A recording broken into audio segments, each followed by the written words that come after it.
Olá, meus queridos irmãos, amigos, vocês que têm nos acompanhado nas redes sociais.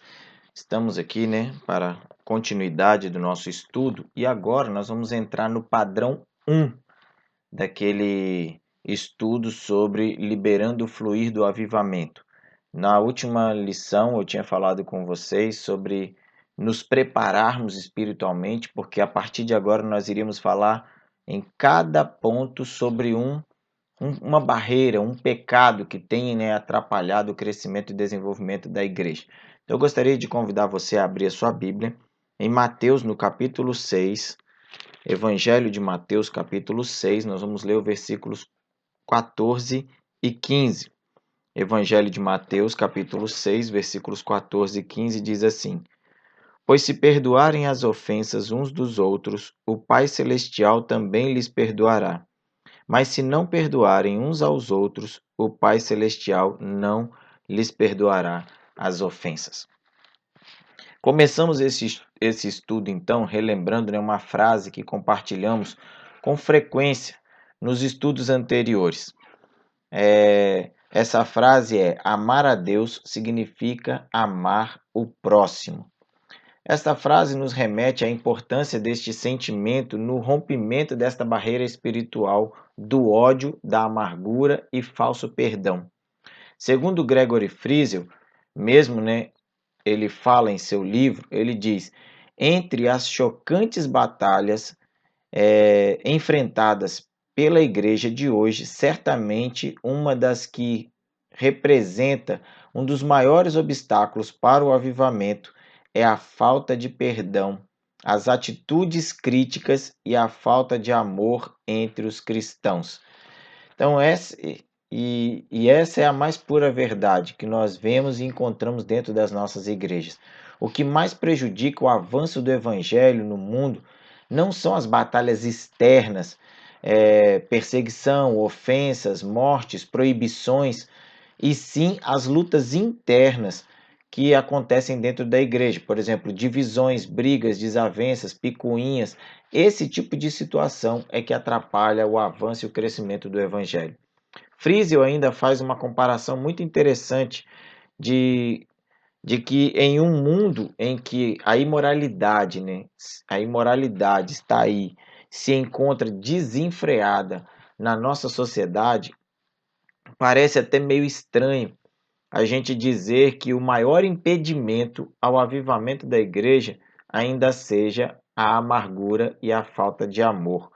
Mesmo a gente olhando para esse mundo, onde a gente vê o caos instalado e a imoralidade à solta, o que impede a igreja de avançar no avivamento não é a imoralidade, não é esse tipo de pecado, e sim as intrigas, as divisões que há no meio do corpo de Cristo entre os relacionamentos dos crentes.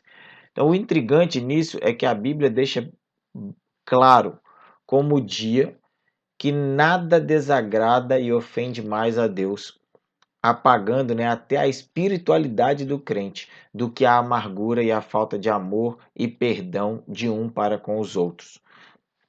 E por isso nós vamos avançar nesse estudo falando sobre a amargura e o ódio do cristão que se caracterizam em desonra e profanação do nome de Deus. Como já falamos no estudo anterior, a raiva e o espírito de divisão dentro da igreja para Deus são muito mais do que simples pecado. Ele o denomina como abominação. Provérbios capítulo 6, versículo 16, Deus diz: 6 coisas o Senhor aborrece, e a sétima a sua alma abomina. Se você for olhar lá no texto de Provérbios capítulo 6, versículos 15 e 16, você vai ver que 16, 17, 18 ali, você vai ver que quais são as 6 coisas, e a sétima que abomina ao Senhor é exatamente a divisão no meio dos seus, daqueles que o seguem, que acreditam na sua palavra. Porém, para entendermos o que isso quer dizer, nós precisamos saber o que é abominação. E segundo o dicionário, a palavra abominação significa sentimento de repugnância diante diante de e aversão ou repugnância. Então, é sentimento de repugnância diante de alguma coisa ou de alguém, aversão e repugnância. Para Paulo, né, ao escrever à igreja em Corinto, ele coloca o falar maldoso e abusivo no mesmo patamar e categoria da idolatria e da imoralidade. Quando Paulo fala desse texto lá em 1 Coríntios capítulo 5, versículo 11, ele vai dividindo os pecados ali, né, por categorias, e ele coloca exatamente o falar maldoso e abusivo na mesma categoria da idolatria e da imoralidade. Ou seja, diante de Deus estão ali, ó, no mesmo nível. Então, em 1 Coríntios capítulo 5, versículo 11, Paulo diz o seguinte: "Mas agora estou lhes escrevendo que não devem associar-se com qualquer que, dizendo-se irmão, seja imoral, avarento, idólatra, caluniador, alcoólatra ou ladrão. Com tais pessoas você nem deve comer." Os sentimentos negativos e crentes que se evitam não cabem dentro da igreja do Senhor, dentro da igreja de Cristo, pois quando isso acontece, Deus se entristece e o Espírito Santo é apagado no meio da igreja, como está escrito lá em Efésios 4:30 e 1 Tessalonicenses 5:19. Sobre isso, Frísio ainda nos diz o seguinte: ignorar as rupturas entre irmãos em Cristo é literalmente debochar da morte e do propósito de Cristo, fazer-nos um pelo seu amor. Entretanto, o que acontece hoje é que a maioria dos cristãos ignora o sacrifício de Jesus ao se recusarem a fazer qualquer esforço pela unidade da igreja. Os relacionamentos quebrados, como é tratado, né, como normal e inevitável. Há quem diga que a área do louvor da igreja é a mais visada e atacada por Satanás. O que eu posso dizer dessas pessoas é exatamente o seguinte: sabe de nada, inocente. Quando a gente fala que só a área do louvor é a área mais atacada por Satanás, é aquela que ele visa e preza mais para poder destruir, eu digo para essas pessoas o seguinte, ó, aquela frase, né, popular aí: sabe de nada, inocente. Sabe por quê? Veja as próprias palavras do Senhor Jesus em Mateus capítulo 12, versículo 25. Todo reino dividido contra si mesmo será arruinado, e toda cidade ou casa dividida contra si mesma não subsistirá. Qual é a coisa que Deus abomina em Provérbios 6:19? Diante disso, onde é mesmo a área que o diabo mais tem prazer em atacar? É a área do louvor? É o ministério pastoral?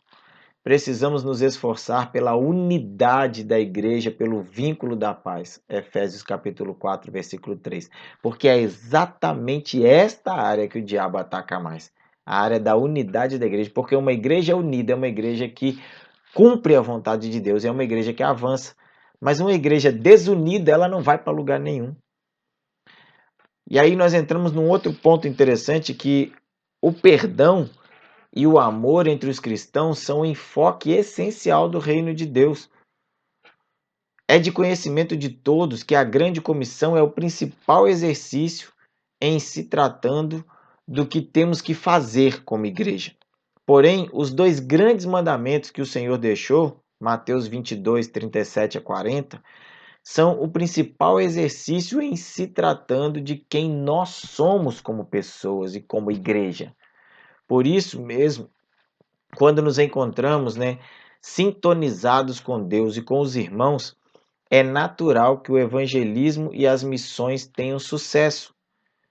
Porém, tentar orar e conduzir o evangelismo sem um amor profundo e perdão entre os irmãos é garantia certa de fracassos e insucessos. Sem falar que, como já dissemos antes, a falta de perdão e o nosso ódio traz profunda tristeza ao coração do nosso Deus e envergonham o seu nome diante do mundo. Infelizmente, muita gente tem consciência de quanto isso é prejudicial ao evangelho. Desculpa. Infelizmente, muita gente não tem consciência do quanto isso é prejudicial ao avanço do Evangelho e muito menos se dão conta de que elas estão sendo o empecilho para o avanço e o sucesso do mesmo aqui nesse mundo. Em João capítulo 13, versículos 34 e 35 e João 17, 21, nós lemos o seguinte: Um novo mandamento lhes dou: amem-se uns aos outros como eu os amei.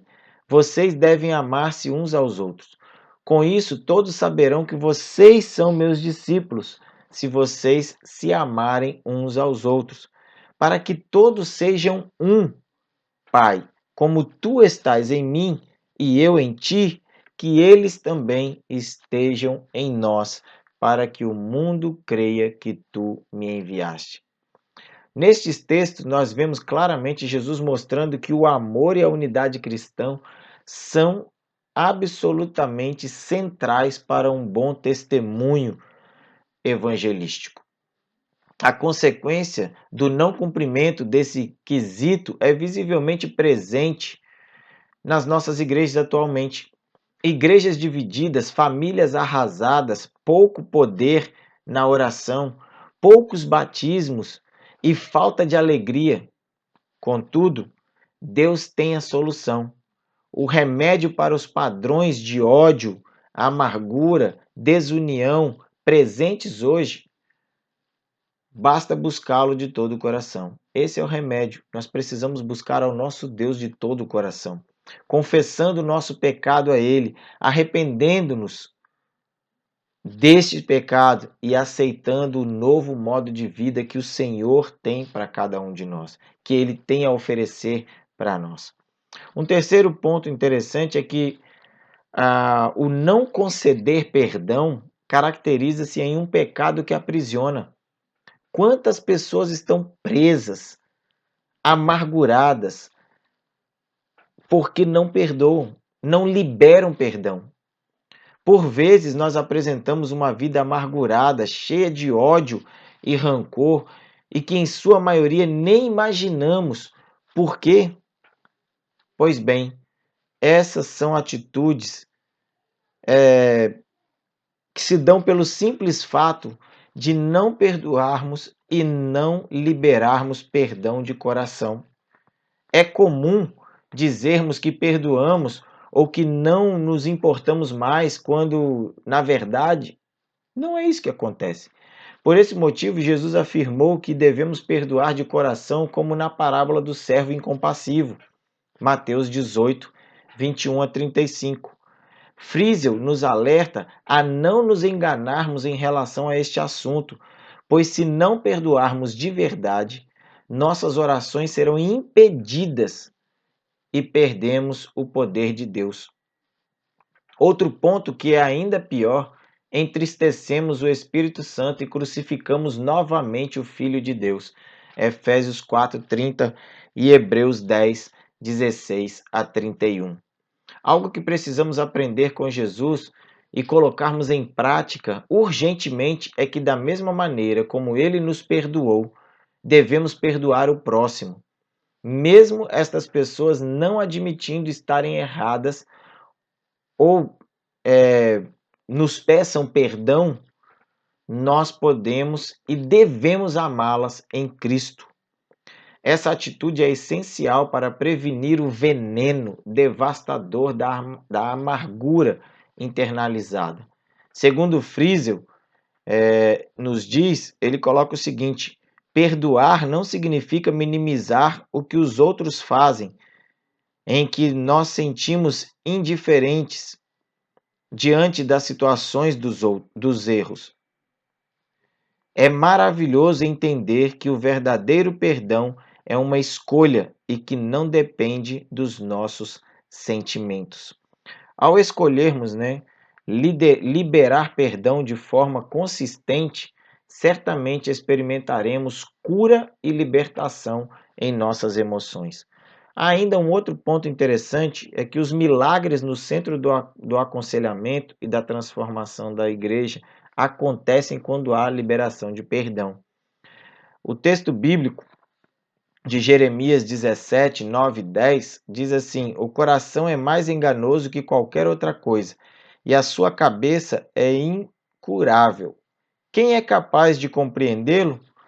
Eu sou o Senhor que sonda o coração e examina a mente para recompensar a cada um de acordo com a sua conduta, de acordo com as suas obras. Meus queridos, a amargura é um pecado que entra tão sorrateiramente em nossa vida que quase nunca percebemos que ela está lá, segundo Friesel. Que ela está lá. Segundo Friesel, ele diz o seguinte: os milagres acontecem quando os crentes permitem que Deus sonde as profundezas do seu coração, não somente a superfície. É preciso então perdoar com sinceridade as ofensas dos irmãos pela graça de Deus. Só assim você mudará e vencerá suas fraquezas. 2 Coríntios capítulo 12, versículo 9 e Filipenses capítulo 4, versículo 13. Ainda nós aprendemos que devemos renunciar às atitudes coléricas. A amargura normalmente está relacionada a crentes cheios de raiva e com atitudes críticas. Sobre isso, já vimos que poucas coisas desagradam e entristecem tanto ao Senhor. Não é pecado discordar do outro. Não é pecado discordar do outro. Pecado é deixar que isso se torne motivo de brigas e divisões. Muitos desses problemas se resolveriam, se tratássemos uns aos outros com bondade e respeito. Verdadeiramente, essas batalhas e conflitos nem ocorreriam no meio da Igreja de Cristo. Lembre-se que Deus abomina crentes que guardam rancor e tratam mal uns aos outros. Provérbios capítulo 6, versículo 16, a parte D, diz isso claramente para nós. Como que Deus abomina esse tipo de situação. E olha que eu repeti esse texto aqui várias vezes, então medite nesse texto, guarde esse texto, pegue ele, estude ele a fundo, e você vai entender o que a gente está falando aqui. Sobre o cultivo, deste tipo de atitude ou sentimento, Gregory Friesel ainda diz o seguinte: se permitirmos que esses padrões persistam, nossos cultos e orações se tornarão um ritual vazio. Para a gente poder terminar, então, nós precisamos entender que todos podem mudar. Filipenses capítulo 4, versículo 13, o apóstolo Paulo deixa isso bem claro para nós. Tudo posso naquele que me fortalece. Então eu posso mudar, eu posso ser diferente, eu posso fazer a diferença na vida do outro. E ainda em Romanos capítulo 6, versículo 14, ele diz o seguinte: pois o pecado não nos dominará, o pecado não os dominará, porque vocês não estão debaixo da lei, mas debaixo da graça. Pode ser que muitos de vocês que estão participando deste estudo se encontrem feridos e destroçados. Pode ser que vocês estejam lutando com a amargura e a falta de perdão devido a experiências horríveis do passado. Todavia, o que vocês precisam saber é que a graça e a compaixão de Deus estão disponíveis para vocês. Deus se importa conosco e se sente tocado com a nossa dor. Hebreus capítulo 4, versículo 15. Através desta graça de Deus, você começará a enxergar mudanças na sua vida. O que precisamos ter em mente é que não importam as circunstâncias em que nos encontramos neste momento. A graça de Deus é suficiente para ajudar você agora a tornar-se uma pessoa incrivelmente bondosa e perdoadora. Gregory Friesel ele faz uma afirmação muito interessante sobre este assunto que estamos trabalhando. Ele diz que não é por acidente que o estudo sobre avivamento foi iniciado falando da barreira espiritual, da falta de perdão e atitudes coléricas. Sabe por quê? Ele diz o seguinte: praticamente todas as outras batalhas nas igrejas se originam desses pecados fundamentais. Então, se a gente consegue resolver essa questão da amargura, do pecado, do perdão, do ódio na igreja, do falso perdão e do ódio na igreja, a gente resolve praticamente 90% dos problemas que a igreja tem, dos problemas que existem na igreja. Então, hoje, o que nós precisamos é voltar ao primeiro amor. É vermos a reconciliação de crentes há muito tempo afastados, deixando de lado o orgulho e humildemente pedindo perdão. Mesmo que você não esteja errado, faça isso. Porque quando você faz isso, você será aliviado da carga. O outro que leve a carga. Se ele não liberar perdão, se ele não perdoar. Quando crentes confessam o ódio e a amargura, o efeito em sua igreja é simplesmente incrível. Pessoas cujas atitudes há muito tempo têm destruído o avivamento, têm obstruído o avivamento, logo se tornam agentes do fluir desse avivamento na igreja. Igrejas que, com longa reputação, com pessoas voláteis e problemáticas, se tornam amplamente conhecidas como amorosas e pacíficas. Por isso, meu caro irmão, amigo, você que está me ouvindo agora, você sente Deus falando ao seu coração? Sua igreja e família precisam deste milagre que nós estamos falando aqui? O avivamento agora poderia depender de você perdoar ou pedir perdão para alguém?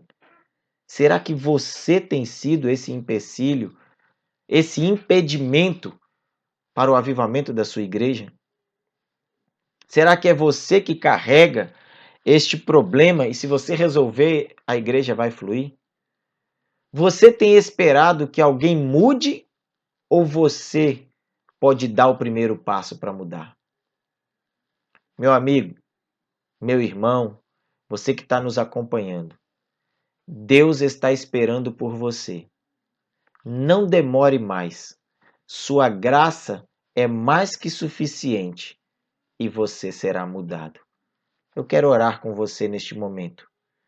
Senhor, que esta pessoa que está me ouvindo agora, que está me acompanhando agora, possa sentir, ó Deus, a graça do Senhor sobre a sua vida, transformando, mudando sua mente e seu coração.